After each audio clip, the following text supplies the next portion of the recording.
Okay, so when I thought that, I really wasn't going to find anything, because I've been looking for a shovel head for several months now. Didn't really think I was finding anything. In fact, in the last video I put out, I said I probably was going to stop looking and concentrating more on doing the Springer, but I bought a bike. So let's take a look at this. This is a 76 FLH. This is the bicentennial edition, but I think the only thing it has is the 1976 badges on it, which are hard to find. I hear those are pretty rare badges. Okay, let me just jump into this video right quick. There are some special paint jobs for the 76 bicentennial, and they're called the Liberty Edition. And this first one, there's three models that they did. They did the Sportster, they did the Super Glide, and they did the FLH. The first picture here is the Sportster. You can see it sports the eagle, and on the bottom it says 1776 on the bottom, America. So that's the Sportster one. The next one we'll take a quick look at is the Super Glide.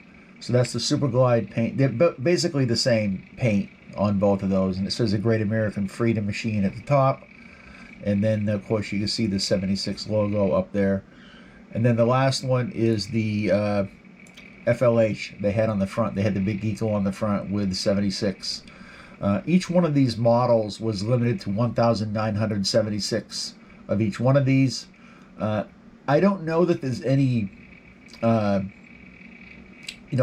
anything numbered on these. I've never seen anything numbered on them, and I have to do a little bit more investigating to actually be sure, but I don't know if it goes by the VIN or if there's actually a plate on there that lists, what number each bike is. I'll have to, like I said, I'll have to do a little bit more investigating to find out exactly about the Liberty Edition. So, all right, so let's continue on with the rest of the video. And there's an SNS carb on it, but I do have the original carb down there. There's the rear floor pegs, and then there's the air cleaner for it. It's in pretty decent shape. Now, this is not the original paint, obviously. I'm trying to look up paint codes for Harley. They did have a vivid blue, so this might be the correct color, but I think there's some graphics that go along here. But it does have the AMF logo on the side, which is what I like. Has the FLH down there. And if you look over here, has the 1200 on the back. So 1980 they changed and went from the 74 cubic inch shovel to the 80 cubic inch shovel. So I think there's a 1200 up here too. Yeah, there's 1200 up here. They changed this out and put a windshield up here, but actually it also came with the front fairing. Let me get this down here. So it also came with this fairing, which I'll probably put that back on temporarily in place of the windshield. I kind of like that fairing. The bags are going to need some work. There's some cracks in these bags. I'm going to send those off to have some fiberglass work done. Now, there is a couple leaks in here, as all these old shovel heads do, because this is a pretty much unmolested motor. As far as I can tell, nobody's really opened this motor up, except, of course, for the carb. I don't think there's a... But there was a leak down here. I tightened this up, so I don't know if there's a seal gone. But anyway, this bike is going to get pretty much a complete restoration. So I plan on driving this the rest of the summer. And then I'm going to, start tearing this apart later this... probably around November. But you can see the motor is... it needs a lot of work. Motor runs fine. I've already ridden this several times around the neighborhood. Shifts fine, stops fine, rides fine. So this will be a good bike to ride for the rest of the summer, for the few months we have, left in the summer, and we'll start getting on this. So I'm looking forward to really doing this bike and getting everything looking brand new on this thing. These things gotta go. These chain things. I don't really care for that, and I've already got some issues with wiring. You can see there's some coming from the coil. There's some electrical tape on here, so we're going to have to look for a new wiring harness. Pretty much the same thing that I had to do on the Panhead when I had it. There's the 1976 badges again on this. So I don't know if this is the original exhaust. It might be. I'm not sure. I haven't really looked into all the particulars of this bike, of what came with it, what didn't come with it. It's going to need some new controls. Those are kind of gnarly on the other side. It's got a new, this nacelle here is new, but this should be brushed aluminum. It shouldn't be chrome like this. So, you know, there's a lot of work to do on this bike, but I'm looking forward to it. This is going to be a good winter project. Now, the Panhead, when I did that bike, took me about 2 years. I don't expect this bike is going to take that long, because I just kind of worked on the Panhead, you know, off and on when I had time, and I wasn't really in any hurry to do it, and everything like that. But you can see, you know, down in here, and this is really exactly what I'm looking for. I'm looking for a bike that didn't really have any motor work done to it, and this is pretty much all original except for the paint and of course the carb. But I already have, you know, I have the original carb. So yeah, I can't wait to start on this. Of course, I got to finish the, you see there's some cracks here. We'll have to send this off to people that work on fiberglass, and they can, you know, fix that.